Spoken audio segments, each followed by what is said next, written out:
It is the last ride of a waiver wire champion.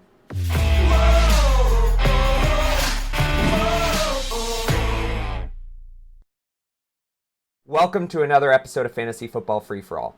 Thursday night special, Panthers, Falcons, and man, we have a lot of potential here. This is a game that could have many, many starting fantasy pieces. Let's start on the Panthers side. Injury news, Christian McCaffrey off IR. That's great news. But he's still not 100%. Don't expect them to roll him out there. And because of that, keep him on your bench unless you absolutely hear he's starting. And even then, I think they're going to give the ball predominantly to Mike Davis. But we'll get to him in a sec. Teddy Bridgewater, quietly putting together quite a season. He is a starting quarterback in most fantasy leagues, and he should be. Last week, 254, 2 scores versus the Saints. This was a bit of a shootout, but that's what Teddy has been doing week after week after week. He is a good quarterback. It's something we haven't seen at his other stops. He's moving the ball, he's got good trust with his receivers, and he should be in your lineup. Moving on to running back, Mike Davis. This is the last ride of Mike Davis. And man, you've gotten so much production out of him if you started him. He has been great. Last week, maybe not so much.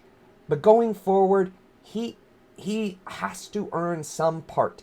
Or he may be an interesting trade deadline snag.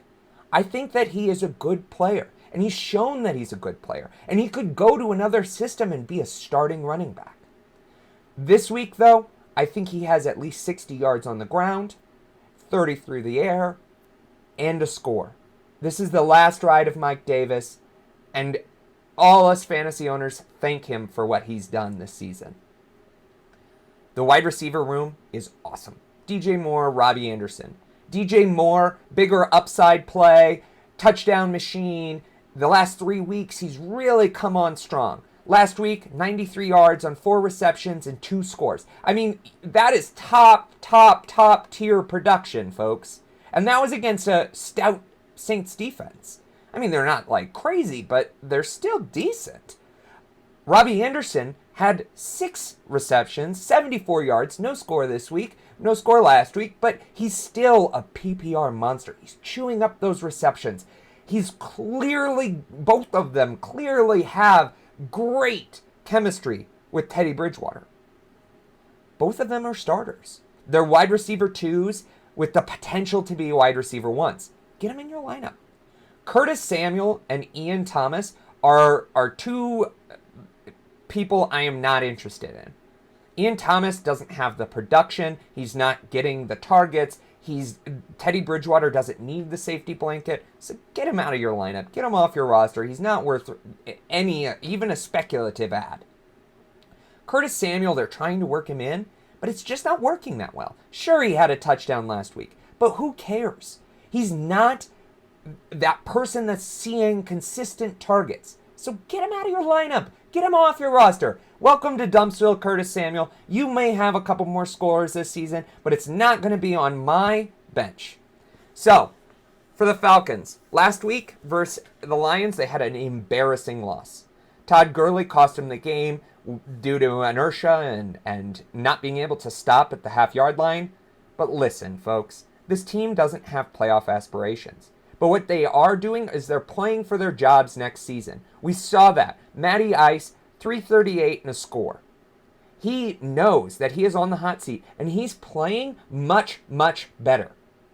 Julio, Calvin Ridley, both fantasy starters. Julio Jones in a PPR league is still fantasy gold.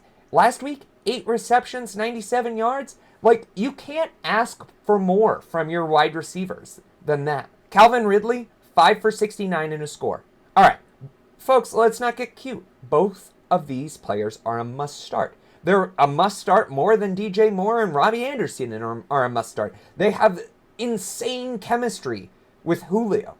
It's one of those things. If the Panthers can be had, it's through the air. Their run defense is actually fairly stout. So you want Calvin and Julio Jones in your lineup. Russell Gage, listen, he is a bench rider. Leave him on there. He has some production. Last week, he had 6 receptions, 54 yards, no score. He's going to get those numbers, and maybe he's a flex option in PPR leagues, but that's it.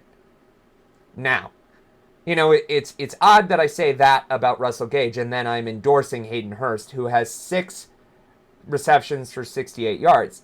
But tight end is so shallow. Holy crap. It sucks. Look at Jonnu Smith, the bagel. Like, this position is so depleted. It's just a crapshoot. And so Hayden Hurst, with 6 targets, all of a sudden makes him a tight end 1? He's a starting tight end with 6 receptions? Yeah, folks. It's just too thin.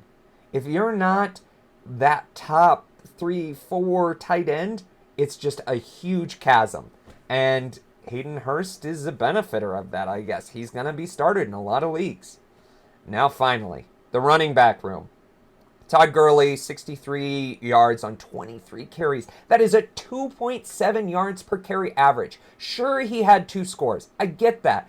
But you're not paying a running back all that money to get 2.7 yards per carry.